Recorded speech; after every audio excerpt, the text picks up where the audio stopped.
ये दोनों एनिमे के सबसे पावरफुल और ओवर पावर्ड कैरेक्टर्स में से एक है। Gojo Satoru from Jujutsu Kaisen और दूसरा Kakashi Hatake from Naruto, including full power and double Mangekyo Sharingan. आओ इनकी एबिलिटीज को ब्रेक डाउन करके समझते हैं कौन जीतेगा अगर ये दोनों फुल पावर्स पे भिड़ते हैं तो काकाशी का डोमेन या फिर गोजो की कामुई।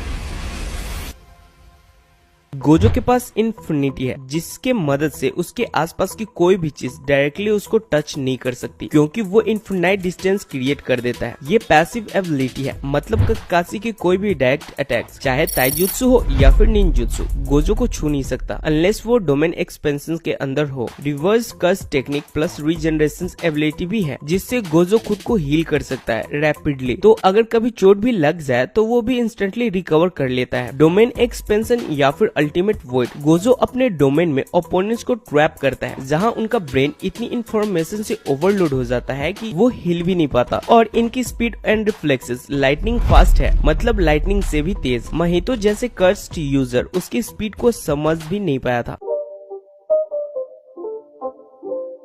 उसके पास ओबीटो का दोनों आई आया था तब काकाशी ओपी बन गया था। इस फॉर्म में उसके पास कामुई शुरिकेन आ गई थी और ये कामुई जिस चीज से टच होता वो डायरेक्ट स्पेस टाइम में इरेज हो जाता और तो और वो कामुई को यूज करके अटैक्स को अवॉइड भी कर सकता था। स्पीड की तो पूछो ही मत, he can fly and move at lightning speed. और यही नहीं, परफेक्ट सुसानो भी।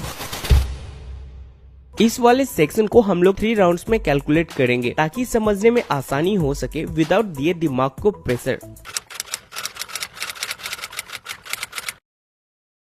क्या कामुई इन्फिनिटी को बाईपास कर सकता है? इन्फिनिटी उन सब चीजों को ब्लॉक करता है जो स्पेस के थ्रू ट्रैवल करती है, लेकिन कामुई ट्रैवल नहीं करती। वो टारगेट को सीधा स्पेस टाइम से बाहर रैप अप कर देता है। थियोरेटिकली अगर काकाशी गोजो को एक्सट्रैक्ट चक्रा या फिर एनर्जी सिग्नेचर को लॉक कर ले और तुरंत कामुई एक्टिवेट करे तो वो गोजो के किसी पार्ट्स या फिर पूरे बॉडी को टेलीपोर्ट कर सकता है, उसके पहले कि इन्फिनिटी उसे एक मूविंग अटैक के रूप में रजिस्टर करे। लेकिन गोजो के पास 6 आई है जो उसे नॉर्मल इंसानों से कई ज्यादा फास्ट प्रोसेस और एंटिसिपेटेड करने की एबिलिटी देता है। वो चक्रा बिल्डअप डिटेक्ट कर सकता है। तो ऐसे में ये सवाल बनता है, कैन गोजो काउंटर कामुई? जवाब बहुत ही सिंपल है, गोजो के पास स्पेस टाइम ट्रैवल के अगेंस्ट कोई भी पावर्स नहीं है। अगर वो ऑफ गार्ड हो गया या फिर उसका इन्फिनिटी 1 सेकेंड के लिए भी ऑफ हो, जैसे हॉलो पर्पल चार्ज करते वक्त, तो काकाशी उसे कामुई में खींच सकता है। लेकिन गोजो की डोमेन अवेयरनेस और अल्ट्रा फास्ट रिएक्शन स्पीड उससे बचने में हेल्प कर सकती है, स्पेशली अगर वो डायमेंशनल डिस्टरबेंस को फील कर ले। गोजो रॉ पावर और स्केल में डोमिनेट करता है। उसका हॉलो पर्पल इतना पावरफुल है कि माउंटेन तक इरेज कर सकता है, जबकि काकाशी के रेंज जुत्सु कामुई के अलावा इतने बड़े लेवल के नहीं होते हैं। काकाशी की कामुई इज अ साइलेंट किलर। अगर एक बार भी टारगेट लॉक हो गया तो गोजो का इन्फिनिटी भी बेकार हो सकता है। और अगर काकाशी के पास डबल मांगेक्यो शारिंगन हो तो वो एक सीरियस थ्रेट बन जाता है, क्योंकि उस स्टेट में वो कामुई शुरिकेन स्पैम कर सकता है और स्पेस को फ्रीली रैप कर सकता है। और यही एक ऐसा स्टेट है जिसमें वो गोजो को लॉन्ग रेंज कॉम्बैट में मैच कर सकता है। तो अगर नॉर्मल काकाशी वर्सेस गोजो हुआ तो Gojo wins in a long distance battle due to infinity and curse energy reverse. और वहीं अगर बैटल डबल मांगेक्यो शारिंगन वाले काकाशी वर्सेस गोजो से हुआ तब तो क्लोज मैच हो सकता है।